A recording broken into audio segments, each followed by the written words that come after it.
On this episode of the Wealth Alchemist podcast, I have my fighting coach, Danny Chacon, on the show with me. Danny is a winning professional MMA fighter and coach to other top athletes. He's been a beautiful part of my journey these last few months to let go of unhelpful behaviors and find my own feet in the world in a new way as I expand in creating bigger dreams in my life. In this episode, we talk about what it takes to get into that professional ring and fight and the similarities between that and life. We talk about his journey to becoming a professional fighter, walking the aligned path in life. How do you even know if you're on path? What can you do when you hit resistance, or in his case, get your face bloodied up and have to keep going? And what does love have to do with fighting? We talk about this and so much more. I love dissecting and understanding the mindsets of champions because when we can take on some of the same principles, we too can create the results that we desire in our own lives. I could talk to Danny for hours, and luckily I get to see him week in and out. And now I'm so glad that you get to hear some of his amazing thoughts too. So please enjoy the show. Hello and welcome to this episode of the Wealth Alchemist podcast. My name is Carrie Norley. I am the host of your show today and all the other days. And today I have a very special human being with me on the show. His name is Danny Chacon, and he is my boxing, fighting champion mentor that is helping me learn to kick ass on a fighting ground, shall we say. And before I actually officially introduce you to Danny, so hang on for a second, I want to share how I even got to the place where we even met, because I think even that is a really cool story and really goes to show for me, talking about, like we talk about manifestation and wealth and stuff here. And I wanted to explain the power of holding a high vibration in what you desire in your life. And so the reason that Danny and I actually came together was because I'm going through my own work in overcoming unhelpful behaviors. And the person who I've been working with to do that said, Carrie, you've got some anger that's unresolved that you need to deal with. And I would love to see you go and have a very productive way of dealing with this. And so one of the things he had suggested to me was to go to like these smash centers where you can take glass things and smash things and, have a very safe place to do that. The other thing was, why don't you go fight? And I had been looking for fight gyms for a while. Anyone who's followed me on social media will know that I've been looking for a place to go learn fighting for a while, since I, as a Jewish person, had felt really quite, I'm going to say threatened, as there's a war in Israel that broke out earlier this year. And I kept seeing this immense hatred towards Jewish people that wanted to be like, people just want to kill me. And I'm like, I'm just a human being. I don't know why people want to kill me, but I kind of wanted to have the ability to protect myself. And not only that, because I am a woman and I was like, I got my own stuff around men things and I really want to learn to protect myself. And I kept going to fight places and none of them really resonated with me, or the timings didn't work, or I would go in a part of a group situation. I was just getting lost in it, as you will know, right? And so I put up a post. This guy said to me, you need to do this. So I put up a post online, and like, no word of a lie, if I was in Sydney, I'm going to tell you, if I was in Sydney and I put up a post that asked for a boxing coach, I would have had like a page a mile long, because they're like $1. I mean, they're like on every other corner. People will box. It's a big thing there. So when I asked in Denver, I put it into a Denver group. I put it into like multiple different local groups, and I put it online, and no one responded. I was like, is there nobody in this city that does boxing? And then one person that we both know mutually came in and it's like, Carrie, you've got to go and talk to this guy. And so I was like, all right. So, I mean, it was in minutes, right? We were on a phone, and the next day I was at the studio and we were fighting. And well, I wasn't really, I was learning some very basic do steps. And I want to say this is really profound, because it was like, I say this because you can call in all sorts of people in life. And for me, when I call in people that I want to work with, I like to call in people who are of a very high caliber.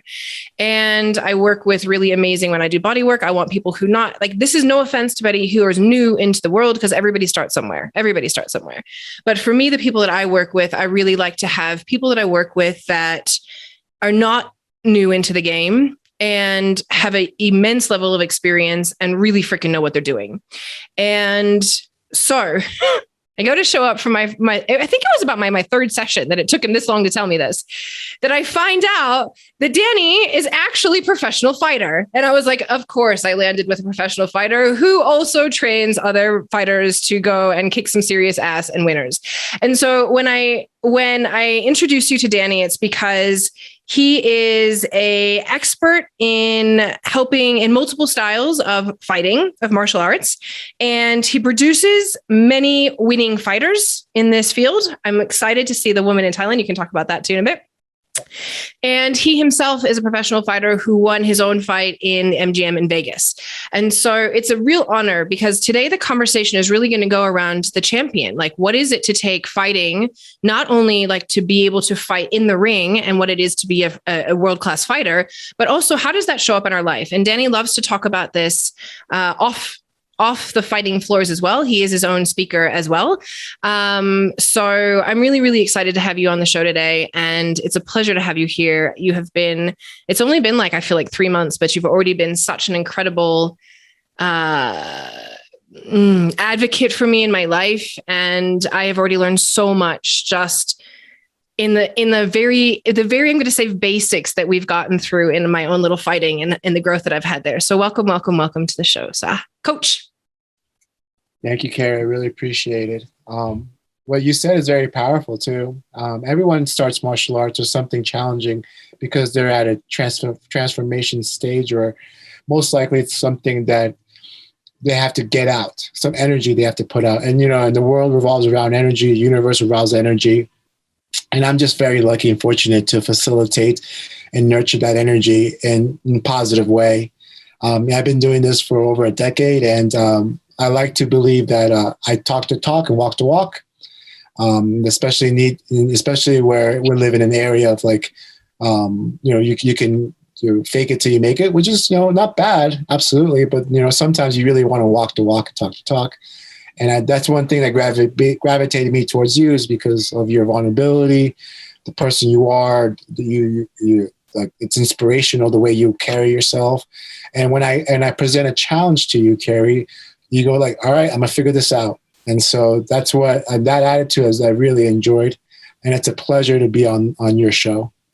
Thank you.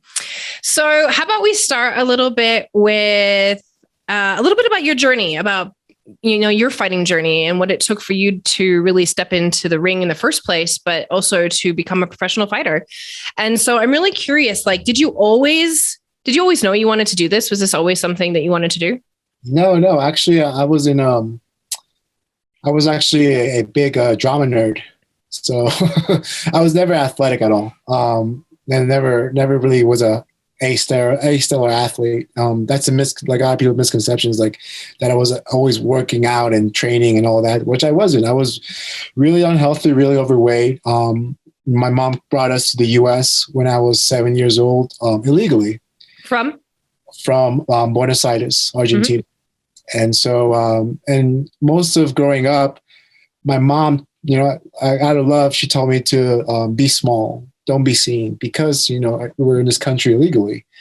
And if we were to shine, we would be spotted and pulled back. So most of my life growing up, I was just not always, but most part, I was just never like out there, never to be myself. And I've done other sports and I've done other things, activities. Artistic work always gravitated towards me, learning how to draw, sketch, paint. And so that's been my outlet for a very long time in my life.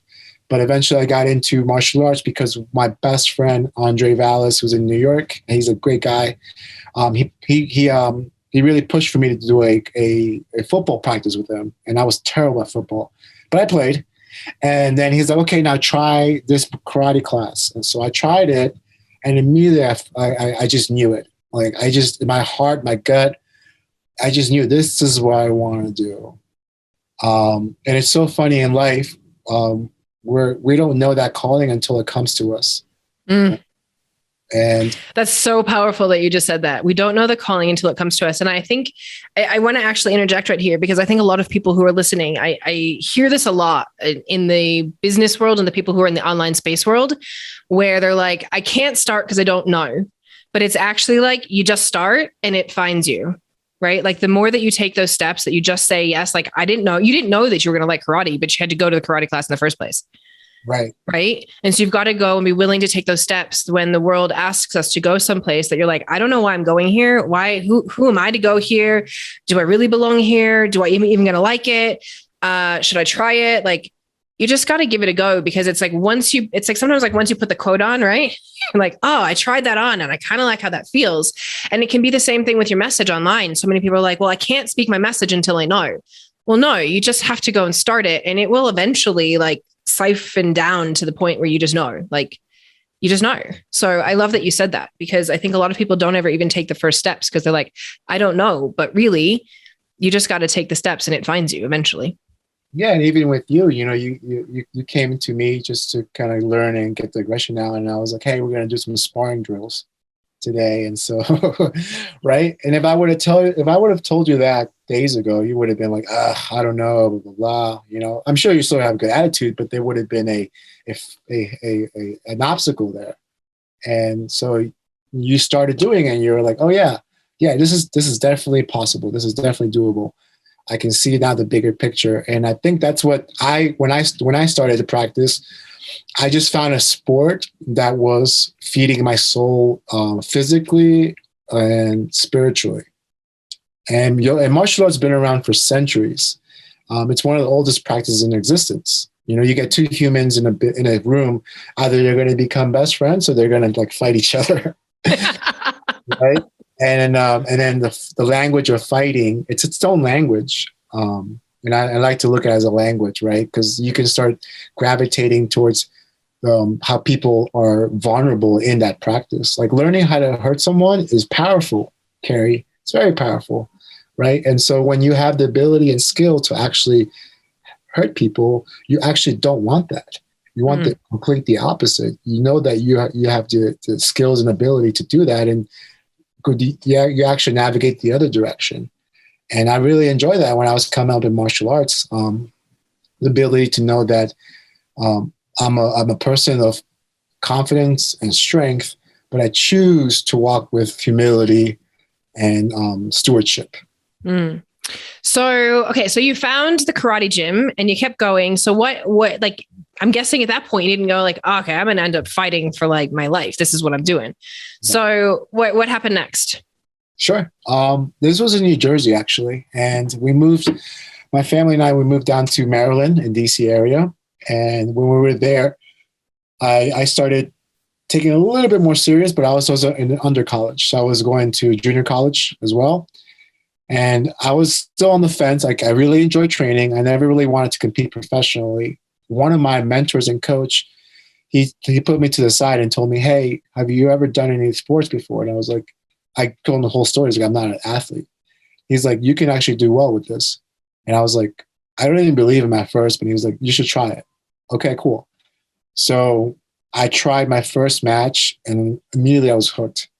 I lost actually. Like I wish it was a fairy tale story where like my first fight, I won and I got the girl, contract, but I actually got my ass whooped really bad. I had all these bruises and it's really bad. I actually have photo of it. But what I really loved about it is that I challenged myself and I was vulnerable. And my coach was like, if you want to get better at this and just keep training and keep your mindset right, that loss was the biggest gift to this day. Because if I was to win, I'm pretty positive I would have been like, I'm good here. Good. I had an experience. All right, I'm out. I'm done. But because of that loss, it gave me a fire in my butt to train more, to compete more, to do more, to really become a martial artist all the way through. At that point in my life, in my early 20s, I was still partying and not taking things serious. I couldn't have too much. I didn't have discipline, ambition, or love. And once I lost, and embarrassingly in front of my brother, I realized that if in order for me to be successful in this field or in this expression, I need to give myself, fully commit myself to be a full martial artist, walk the walk and talk the talk. So flash forward, I won amateurs. I'd done kickboxing, Muay Thai, Jiu-Jitsu. Then I started winning more repetitively, more continuously. And then I moved into a coach role. And that's its own role. And you know this, Carrie, like an athlete and a coach are two different roles. Totally different. Right. Totally different. Yeah. I mean, like for me, when I started learning all the crypto stuff, it was one thing to learn to be able to go and invest for myself. It's a whole nother kettle of fish to be able to teach it. It's a whole nother kettle of fish when you're like learning, okay, yeah, I can go clear some energy for myself, but when you got to take other people and then groups of people and like it's a whole journey. It's a whole journey for sure. What was your, when you started coaching it, like, was there an outline you started with, or did you use your own personal experience to do that? Or did you garner different perspectives? Ooh, I don't usually get questions. It's a good one though. So for me, I often teach just like you through experience. Also like you, it's also around empowering the person to make the choices for themselves. And I love what you said around this is a big thing that I'll say I've had to journey big with this last year in taking on finances and teaching people finances stuff. Again, I am not a financial advisor. I just help people learn and educate to be able to do it for themselves. Right. And it's the same kind of concept. Like you can't get in the ring and fight for somebody. Right. I can't get in the ring. I'm not going to come onto your computer and in your head and make your decisions about what you're going to do. That's not sovereignty. Right. And so we have to be able to navigate the losses, and those losses happen when you're in a ring or also with our finances. Right. Yeah. And I love that you talk about that, because I know for me, we've talked about it in our work together. Like I've had to let go of perfectionist things like, oh, what if I can't help? And in my mind, it's like, oh my God, what if I teach somebody this stuff and they lose the money? Well, I have to let go of that. Like the chances are at some point, if you put some money into an investment and you do enough investing, you're going to lose money somewhere along the way, and you're going to learn from it. And it's a blessing. And the amount of people I've heard from that are not even my clients right now, that are people calling in and be like, Carrie, I had this problem. I've lost this money. And I'm like, well, it's part of the lesson. And the faster that you can move through that, like for me, the thing that I've learned is the faster I can come to peace with that and learn the lesson, then the faster we can, as you know, in fighting, we get back in the ring and do it. Yeah. Right. And so it's not about that perfectionist. It's letting go of that perfectionism and saying, actually, the gift is in the loss. Right. And when we can actually look at that, the gift is in that. It's so beautiful. And I love one of the things that you even teach, like when we're just practicing, right? Like I'm not in a ring sparring with people like in a fight or anything, but even in those moments that I'm like, I'm a little bit off balance, you go, that's okay. What's the lesson here?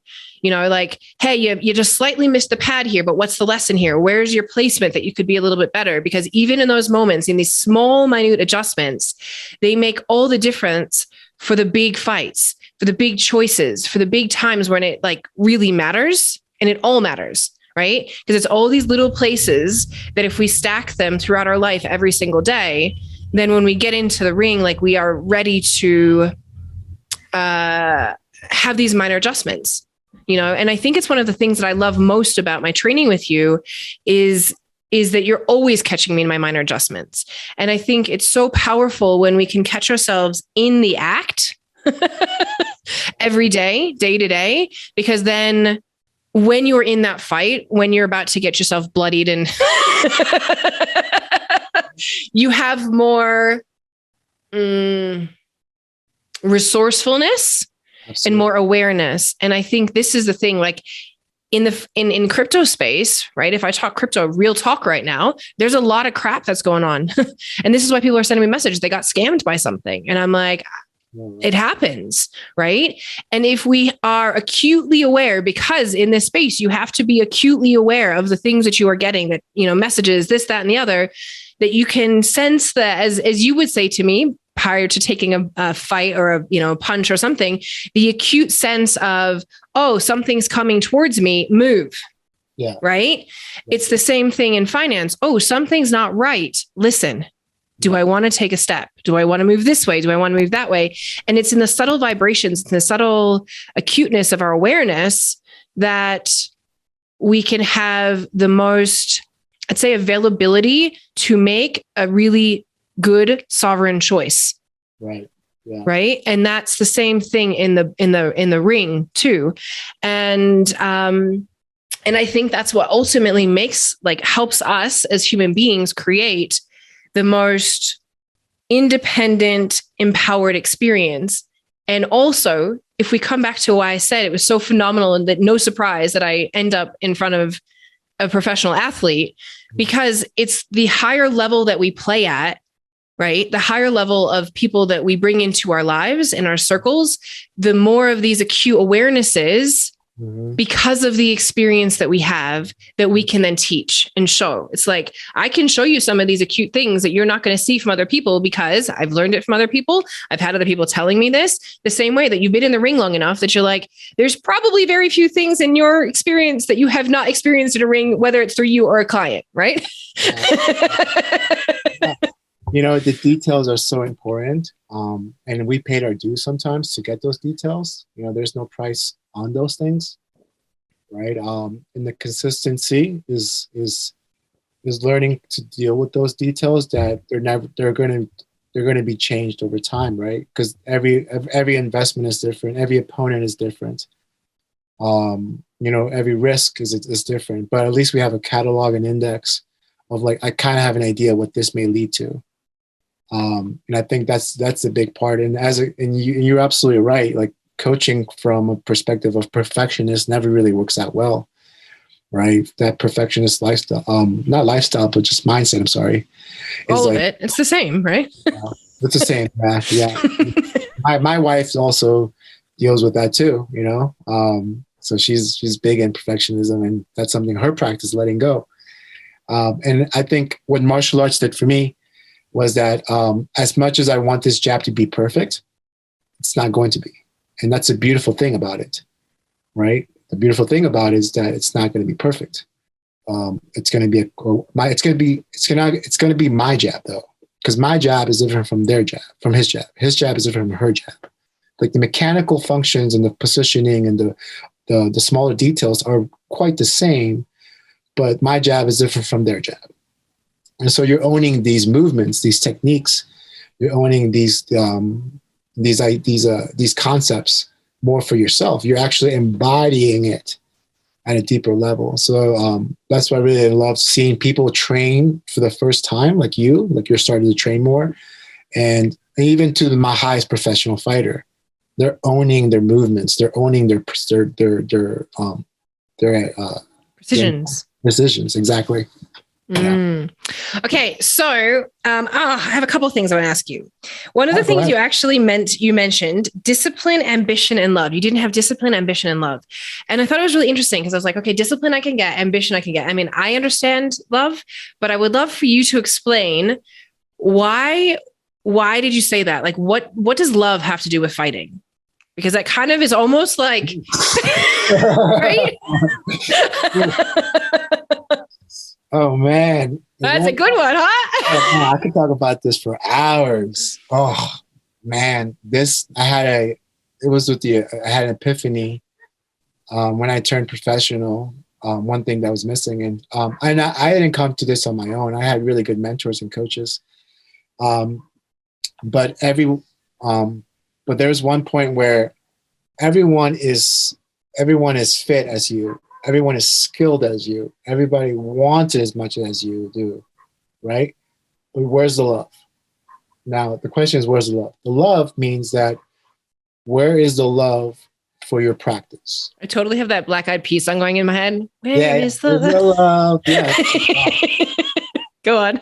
But it's like the love for the game, the love for the practice, the love of putting yourself out there. The love that you will have before and post your competition. Because, you know, being in fighting for so long and being like seeing guys and girls beat up at each other, pulp, right? It really comes to love, because I don't think it's BS, but it really is the most generated, strongest force in the universe.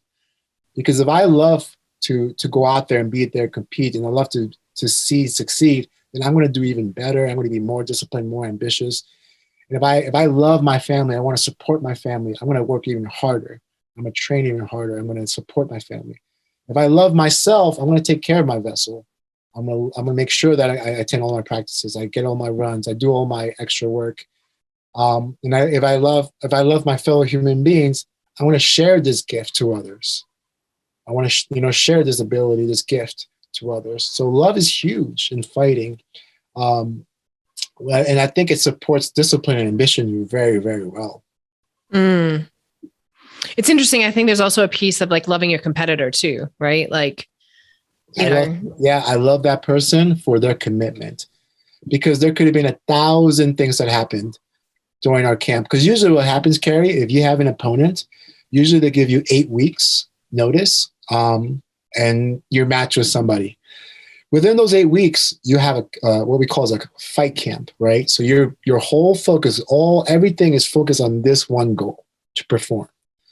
And as you're pushing yourself hard, you're doing as much as you can. You could get injured, or they can get injured, or something would happen, right? So there's a ton of variables there.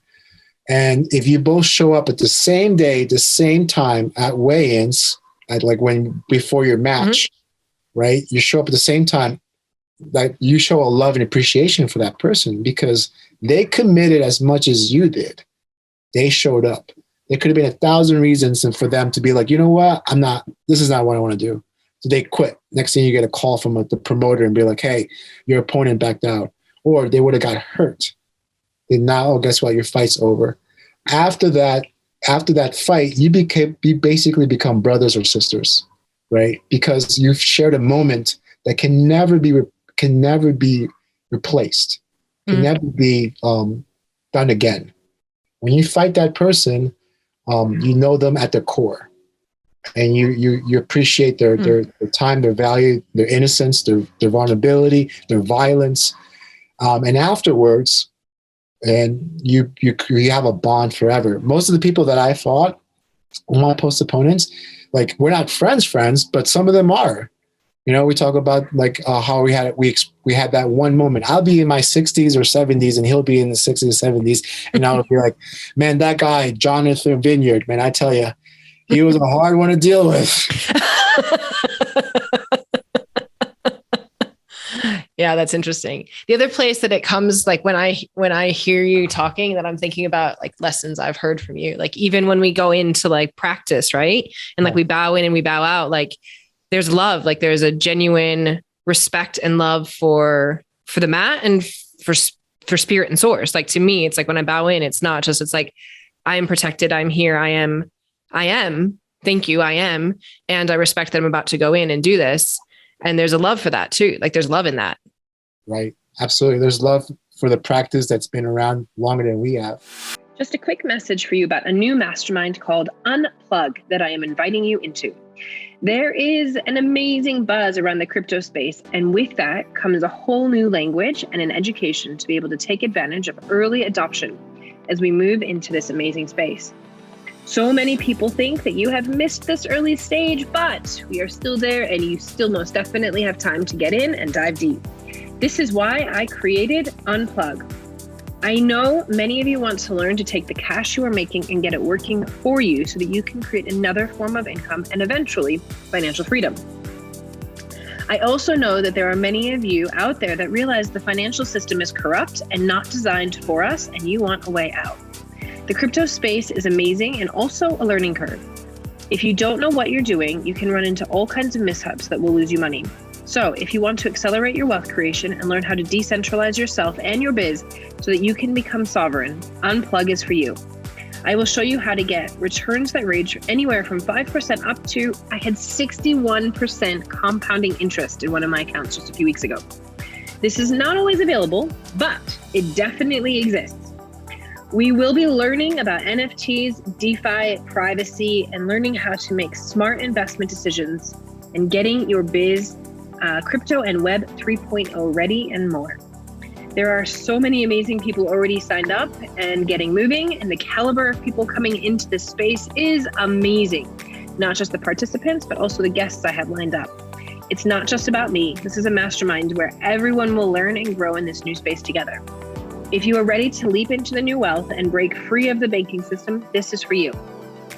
Please message me on Facebook or Insta for more details. Our first call begins on the 26th of January. If you are hearing this message after that, please do still reach out and let's see how I can support you to get into the crypto space. And now back to the show. Yep. And the other place that I see it for you is something you always say is, I'll only hit them as hard as they hit me. Yeah. Right. You say that when you go in to compete now. Yeah. And I love that because I think that's love too. It's like, I'll meet somebody where they're going to meet me, because if someone isn't going to be as hard as me, I don't need to go and like throttle them. That's not fun for anyone. Right. And so that's another place of like really honoring and respecting your opponent and where they're at, and like having a love, like, cause you could, like, I mean, you've told me some of these things. You could have gone in, you could have knocked them out and been done. And like, but it's like, that's not the love. That's not the joy of the game, the sport, the other person, and honoring them. And I think that's really beautiful too, like really meeting people where they're at. And I think that's a really beautiful lesson in our lives too. It's like, so often we can come in and be, I know I can definitely sometimes be a bulldozer. Like, oh shoot, I forgot that I don't need to be such a bulldozer sometimes. Right. And it's something I work on, it's like, it's also I am a human design manifester. I am an initiator. I go in and I do things, I get stuff done. And I'm like, oh, sometimes it's not so easeful for other people, because when you're a go-getter in the world and you're like, go, go, go, go, go. And it just makes sense. And instead sometimes I'm like, slow down, meet them where they're at.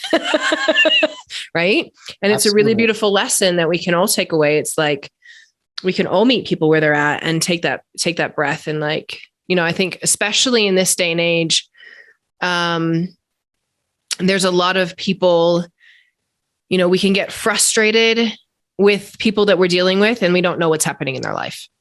Right. Like somebody could be dealing with a death, a sickness, financial disarray, whatever. And we're meeting someone in frustration and anger or whatever, or like, this is not working. And you want to go and get annoyed with this person. But it's like, actually, if you just take a breath, they're human too. And they're going through stuff too. And if we just are willing to like push let go of ego for half a second, right. Yeah. And meet somebody where they're at and just actually have that compassion, it changes the entire dynamic. And I think it's very needed in this world right now. There's a lot of people who could hear that and listen to that and take that on board a little. That's actually one of my old instructors. He had a t-shirt too about this. It said, everyone's fighting something, and everyone is fighting something. We're not mind readers. We're as humans, we're okay at communicating, but we're not really that great. Right. And so, having that position of like, I'll meet you where I can is important. I know that when I started, all my instructors are like high level black belts. They met me where I was, a very naive, very not disciplined kid, and so they met me where I was, and then molded me there. And so when I have students, it's a similar thing. And when you have people that you're coaching, right, you're meeting them where they are. They might feel shameful that they don't know anything about cryptocurrency. They might be shameful that they don't know that, like, listen, Carrie, like I have $30,000 in debt, $400,000 in debt, whatever. Or like, hey, I've tried this before and it didn't work. Everyone's fighting something. Mm-hmm. So I think that's, Lord help me if you started training me like I knew what I was doing. Holy moly, I would have run. I'm like, okay, like today, you guys, we must be like almost 3 months in, right? Got me close to about that. Today we learned uppercuts. Yeah, exactly. Today I learned uppercuts. It's been the same 3 punches for like months. And it's been beautiful. Like, it's exactly what I needed. And it's learning all these little nuances to each of it. Like, I didn't even realize there were so many little nuances to each of these punches. But like, the more that you get these foundations right, and the more that you can meet people where they're at, in any way of life, it's beautiful. It's really beautiful. Okay. So with that, then you ended up in a ring. What was it like for you to get into the professional ring and win? It was one of the best feelings I ever got in my life. Being surrounded by thousands of people and doing something that I enjoyed to do. And mind you, I didn't get paid a lot. So it's like You know, it was not a lot of money at all, but I got a free hotel room. So, you know, one of my biggest wins actually was when I was an amateur. I represented the U.S. team in 2012. So they had this thing called nationals. So if you win the nationals and you represent the Team USA in the World Championships, and at that time, that's all I wanted to do. I wanted to become a world champion, and so I put so much time into it. And then I became a U.S. team member, and I got the jacket and everything. I'm like, oh, this is the greatest thing ever, right? And I showed my mom, and my mom, as much as I love her to death, but she didn't really support me because, like a right mom, you don't want your kid to get beat up. So, but actually, when I came back from 2012 from the World Championships, getting the gold medal for the Team USA, that was like the biggest win of like the biggest. Even to this day, when I feel it, it feels great. And then moving into the professional ranks, because I've already graduated from the amateurs, and now you've graduated to the professionals. And so when I graduated and got my professional state athletic commission card to be an athlete, I was like, whoa, this is it. And then I fought, and being in front of people, being vulnerable, going out there and knowing that I have a lot of ambition, a lot of skill, a lot of discipline and love. I'm going to see where this works. I beat the guy in the first round. The announcers, like they'll talk to you after your match, right? And so, you know, it wasn't a unique thing. It's a community that helped me through this. It was all my coaches, all my training partners, all my family that supported me. At that time, I had a significant other who really supported me. I named everybody who was there, because ultimately the win wasn't just me. It was a combination of everybody just being there for me when I needed them the most. What would you say is the biggest hurdle you had in getting into that professional ring? Fear of I'm not worthy enough to be here, you know? Fear of opportunity, fear of being seen. This was like a childhood thing, right? Because I grew up not being seen. Like, I kid you not, Carrie. Like, if my mom was so scared that one day, you know, the immigration would come in and just take us, my brother and I. So we were always taught to just lay low, be chill. And now I'm doing this, which is like the world seeing me, right? TVs everywhere. There's thousands of people over there. And I was scared because, like, and unlike other fighters you've probably seen, they have all these tats everywhere and they have like their crazy look, right? Like, I'm not that, you know, I'm me. Who I am is who I am. And so I was really scared to be there. But what really helped combat that fear was like words of affirmation, the training. I got most of my confidence from training and believing that I'm on the right path. As much as I didn't know I was on it, I had to believe. I had to believe this is the path. This is the path. Isn't that one of the biggest lessons in life right there? Yeah. Say more. Well, like, I mean, so often, right? It's like what I was saying even earlier. We take these steps and we don't know if it's the right thing. And then all of a sudden things open up and I'm like, and we go, oh, this worked. Oh, yes. Thank you very much. And it's that saying, like, life is always working for me. Right. And it's sometimes hard to believe. It's sometimes, like, especially when you're in the moments that are like, oh my God, life is falling apart. Right. Oh my God, there's shit blowing up everywhere. And you're supposed to go, wait, life is working for me. I'm on the path. Really? I'm getting, like, I mean, if we talk about it in fighting, I'm getting my ass handed to me on, you know, in a ring, I'm black and blue, and life is working for me. And this is what I'm supposed to be doing. What? Right. I mean, like, you even said, even to get there, right, you'd already had injuries that you'd had to overcome, in which you were, like, not even walking, right? Barely walking. Yeah. And so we think about that and you're like, I look at this from a manifestation perspective. There's a lot of people who are like love and light in the world and the law of attraction. And they kind of have this very misconstrued belief of that we say it's easeful. When you're on your path, life is easeful, right? There's ease. But that doesn't mean that you're also not getting black and blue and punched in the face. Right? And I think a lot of people think that when they're getting punched in the face and there's black and blue shit going down, that they're on the wrong path. Right. And so then they hop off because they're like, it's supposed to be easier. And I'm like, no, this is when you dig deep and you go harder. Right.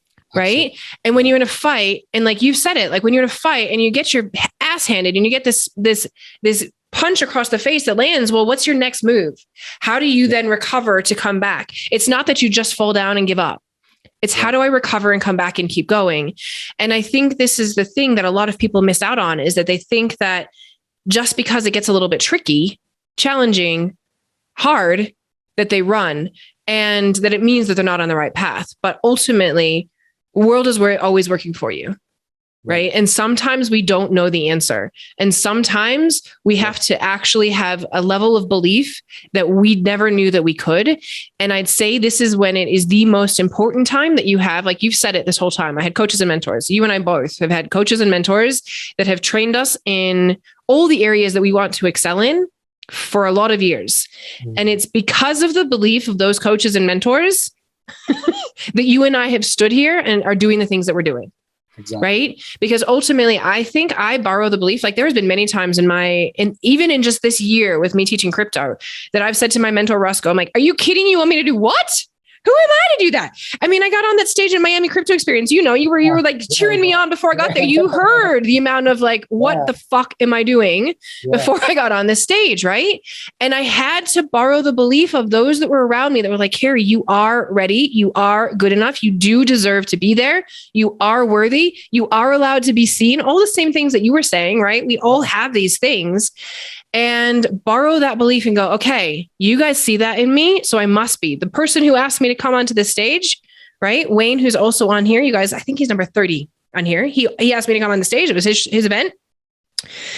He must believe in me. He sees it. Okay, I can do this. And it's because of that we can then go and take these steps that are really feel and sometimes like almost unsurmountable. Right? Like getting into that professional ring and being like, I'm going to do what with thousands of people with cameras everywhere? You want me to what? Scariest Now, you're right. And the belief in you can't really materialize that. The belief it has to come with, like, people will believe in you. You have to believe in yourself. It's so cliche, but it's so real. I was in the backstage of my first professional match and I was crying. I was sobbing, Carrie. It was like my tears everywhere. And I was just like, I was so nervous. I was just having like everything was just jamming hard. And they do as an intro. So they'll put your music up, right? And then you walk out in front of everybody. And I'm not very religious, but I do believe in a higher universe power, right? And so I was just telling myself, like, I believe this is it. This is the moment. There was a moment in my life that I can shine. It's now. That I believe, like, the universe gave me a purpose, and this is it. And so with that, that changed. And then when I walked out, I was just like, I looked into the sea of crowd and the big cage there, the lights on me, the music playing, like the behind me, and I was like, yeah, this is the moment to take. And let's do this.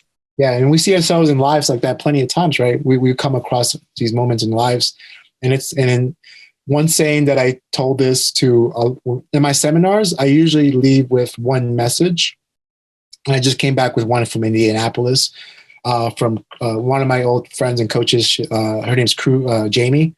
So I had a big seminar there, and one thing that I've mentioned to them was, if it's hard, it's the way. I fully agree with you. I'm often like, if it's the thing that really scares me, that's the thing I have to go towards. Right. Whereas most people, it's the thing that scares them when they want to run. But it's like, if that thing is that scary, then I got to run towards it. Now, if it's a burning house on fire, I don't need to run towards it. Like, there are certain fears that we have as legitimate fears, and thank God we have them. Do not run towards a burning house. Right? Don't run to a bear. Don't run to that mouse. That moose. we can have legitimate fears and not run towards them. But if it's a mental fear, an emotional fear, right? Generally speaking, it's the world saying, like, this is just something. And I say, it's like you're stretching yourself out of your comfort zone. It's something you've never done before. So consequently, you're going to be afraid because you've never been there before. You don't know what it's going to be like.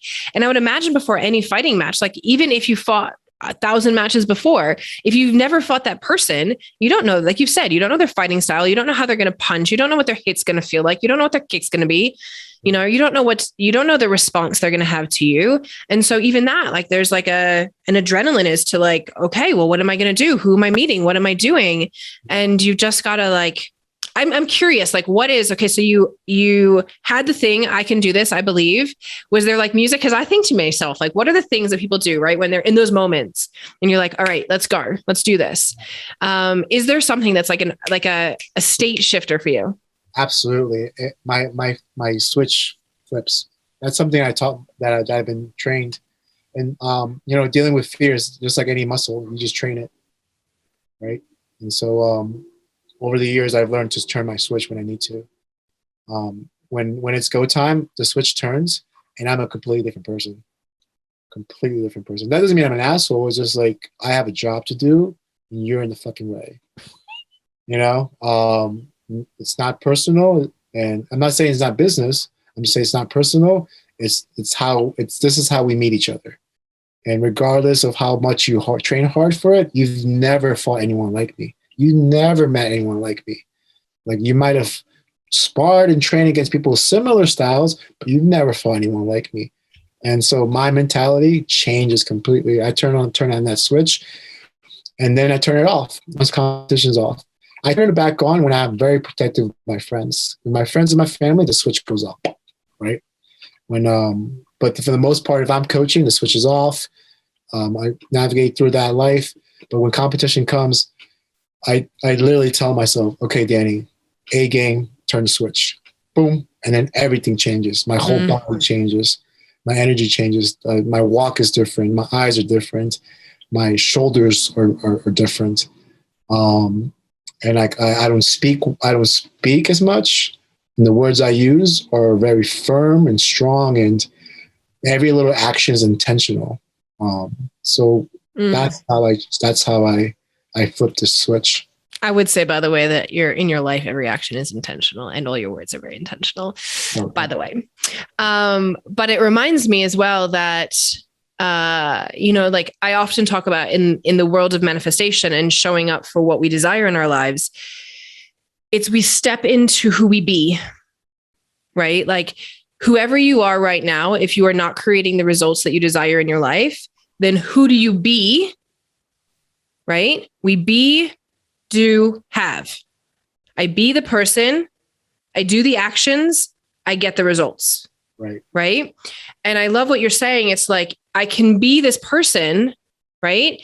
And so you're embodying a different experience, and it takes like this, right? It's a switch. It's just like, all right, I'm there.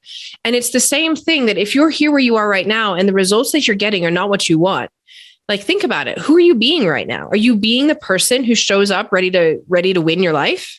Mm-hmm. Or are you being the person who's laying down, lazy, watching the world go by, jealous, resentful, and pissed off that all the other people are getting it and you're not?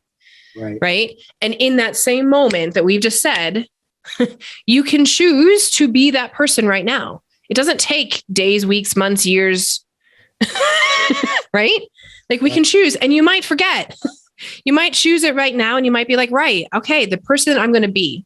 Well, if I want to be a person who's making this much money and has this body and is fighting these fights and whatever you're doing, right? Whatever the thing is that you want to be, think about what are the traits that they have. So I bet Coach has thought about, he's studied champions, right? How do they show up in a ring? And then he starts to put that hat on. Okay, well, they're focused, they're determined, okay, that's who I've got to be. So in this moment, I'm going to show up and be that. And I'm going to forget everything else that's going on in my life, because right here, right now, this present moment is all that matters. Exactly. Right. And so it's the same thing in our lives. It's like, who do I need to be right now? And sometimes I would say even these like focus moments, right? Sometimes even with work and the presence that I have with work, I personally couldn't sustain all the time, 24 hours a day, the level that I can bring to an interview here. Right. But I know who I have to be when I step into being a person that's on this podcast showing up here. Right. And I will step into this energy, and whatever else is happening outside of this room doesn't matter. I be this person who is the person who is holding the show for the podcast, right? When I need to go do my finances, I can come into a state that no matter what else is going on around me, I'm in the state that it's like, okay, I need to be focused on this right now. And here I am, right? I can tell you just the same way that I bet if you got into the ring and you were not focused on it, you had a bad fight. The times that I have not been focused in my space with my finances, I've made mistakes. Right. Those are the times that I'm like, oh, dude, you made a really bad choice, but you even knew it. You just weren't in the mental game yet. You did not bring your game. You gave up too quick. Yeah. Or I made a stupid mistake because I didn't have my checklist that I do because I was being in a hurry because I wasn't showing up as that person. Right. Yeah. All of those things. And so it's like, who is that person that you need to be in these moments to get the results that you desire in the different areas of your life and show up and be those. And it doesn't have to take days, weeks, months, years to get there. Like choose it now and then choose it again. And if you forget, choose it again. Right. No, that reverse of be, work, and then you'll be successful it's such a great way of reminding yourself, right? Because everyone has it backwards, right, Carrie? Yeah. Yeah, and so I think that's a very spot on, like being that person, and then it's in having the allowance of just like, yeah, I wasn't that person that day, because we're not fucking perfect. No. We're not perfect, but keeping yourself that with it. That myself is just like it's. I came to that saying a year and a half ago, right? And it's similar to a saying like a decade ago. One of my very old instructors, he's like one of the guys who brought Muay Thai boxing to the US. He's like an OG. He's like one of the really leaders of the community. And he was teaching Bruce Lee. I think everyone knows Bruce Lee. But he said something very powerful. He's like, if you stumble, if your ego controls you, you will stumble. And if you stumble, you're not humble. So I think like the whole beat thing is because, we don't want, sometimes their ego, and then we don't want to stumble. Right. And it's like a mixture of that fight within ourselves. That brings me to this last question I have for you. This last thought process. I know we've got to get wrapped up. So one of the things I was thinking about before getting in here was how Brené Brown always talks about, one of her things she talks about is being in the ring, like get in the ring. Right. Yeah. And I love what she actually says is that if you're in the ring, and I'd say, especially for people like us who put our words into the world and are seen, right? If you're in the ring and other people are judging you who are not in the ring, tell them to fuck off. They don't matter. Right. And I love that she says that, because it's like, if you're not in the ring fighting with me, then it doesn't matter what you have to say to me. Right. And it made me think, what do you think prevents people from getting in the ring to fight, or from getting in the ring in life and putting in like, let's go? I think people choose not to be in the ring because of obviously fear of being vulnerable, being exposed. I also think because of their lack of seeing themselves as bigger or better, right? It's scary to take those steps to see yourself as something even more than you could be. It's very scary. And I love Brené Brown. I follow her really well, and I love her podcast, and I love her what she's done, her work. And the Man in the Arena, she uses that quote a lot. Teddy Roosevelt quote that I use as well. And it's absolutely true. Being that person in the arena means a ton. And it could be in any kind of modality in life, right? If you want to get that promotion, and being that person in the arena. If you really want that person that you really love, that you really want to say that you want to love them, be that person in the arena, and tell them you love them. If you really want to be that great mentor, father, whatever, right? You want to make sure that you want to be seen, you want to be in that arena. For fighting, I have if it's specifically fighting, I have a process, actually. I have a process for them to really challenge themselves spiritually, mentally, and physically. And I want to see where do they default? Where do you default? When you're hurt, tired, or scared, what do you default to? And then when I know that, then I can work with what I have. Because then ultimately we all can say, I'm going to go do this, I'm going to do that. But actions speak louder than words. And so I have a process where if I get you hurt, tired, and scared, I want to see what you default to. And I'm most likely you won't be at your best. And that's okay. And I want you to be at not your best. Because if you're at your not your best and I can work with you, when you're in the arena, you have no fear. Mm. You have no fear. You've already went to that pit, that hard place. And now you've faced that demon, that scare, that fear. You felt it in your bones, and when you were hurt, you were tired, you were scared, you felt it, and now you're one notch off to be less scared. And now you can fully perform. You can fully give yourself. That process is not easy, but that's how I usually look at when people to choose to be in the arena. It's so beautiful. I would say, actually, as you're saying that, I would say that the clients that I've had that show up the most vulnerably, because you can choose in my world, right? Like I'm not in a boxing ring physically fighting you. So you can choose what you show up with, and you can choose how deep you want to go and how much vulnerability you want to have and how much you want to bring to the conversation. And the ones that show up and give it all are the ones who get the better results every time. Right. You know, because they're willing to say, like, this is the part that sucks the most. Right? Because when you look at the part that sucks the most, it's the hardest, the thing that's like not working the most. And you go, okay, let's polish that. You know, I look at my kids in gymnastics, and like, I watched Robbie, who his least best equipment was the pommel horse, which was the mushroom. They compete in the mushroom to start with. And he sucked at it. And I say that with love. He really, really struggled with it. And he took it and he made it one of his best. And it's like, when you can take the thing that's the hardest and you can polish it and polish it and polish it and make it your best, like that's when we can start to show up and not be afraid of what's coming at us. And then we get into the ring and just go. Absolutely. So thank you. Thank you. I know you have to run, so please let everybody know if there's any final thoughts that you have and how they can reach out and connect with you. Absolutely. Thank you, Carrie, so much for inviting me to your show. And it's been an honor and a pleasure. It's incredible that we've crossed paths. Very grateful for that. You can find me on Instagram at DCDreamer13. My Instagram business is Muay Thai for the Soul, training that feeds your soul. You can also find me on Facebook and LinkedIn as Daniel Chacon. My last note would be probably, it's the holiday season, you know, share love, move with encouragement, vulnerability, and also freedom, because we all have a choice. We always have a choice. We're never just stuck on one thing. We always have a choice. So this holiday, share those messages around, and that will make me excited. And also, it's my birthday, so. I was going to say, it's a wonderful thing. Today is Danny's actual birthday. Hey, can I ask you how young you're turning today? I'm turning 35.